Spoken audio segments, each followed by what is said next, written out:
আসসালামু আলাইকুম, সবাই কেমন আছেন? আমরাও সবাই ভালো আছি আল্লাহর রহমতে, আপনাদের দোয়ার বরকতে। আজকে আমি বানাবো চিকেন ভেজিটেবল রোল। তার জন্য কড়াইতে তেল দেব। তেল দিয়ে পেঁয়াজ দিয়ে একটু ভাজা করব। ভাজাভাজি হয়ে গেলে মুরগির মাংস দিয়ে দিব। মুরগির মাংসটা নেড়ে চেড়ে একটু ভাজা ভাজা করে ঢাকনা দিয়ে ঢেকে একটু রান্না করব সেদ্ধ হওয়া পর্যন্ত। ঢাকনা উঠিয়ে আবার একটু নাড়াচাড়া করে নেব। রান্না হয়ে আসলে, একটু সেদ্ধ হয়ে আসলে গাজর কুচি দিয়ে দেব। গাজর কুচি দিয়ে একটু সেদ্ধ করে নেব, একটু নাড়াচাড়া করে সেদ্ধ করে নেব।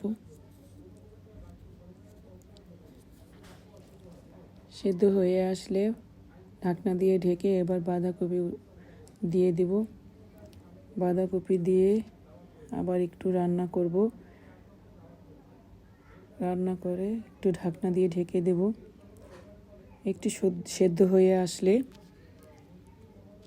সয়া সস দিব। এবার ক্যাপসিকাম, কাঁচামরিচ, টমেটো কুচি দিয়ে দিব। আবার একটু রান্না করে নেব। এবার টমেটো সস দেব। Sweet chilli sauce, tomato sauce দিয়ে আবার একটু নাড়াচাড়া করে রান্না করে নেব।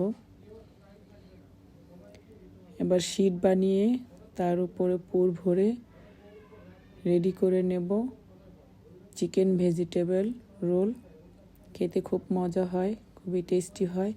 বানিয়ে খেয়ে দেখবেন, ইনশাল্লাহ খুবই মজা হবে। সবাই দোয়া করবেন, সাবস্ক্রাইব করবেন, লাইক দিবেন, কমেন্টস করবেন। আল্লাহ হাফেজ, ভালো থাকবেন।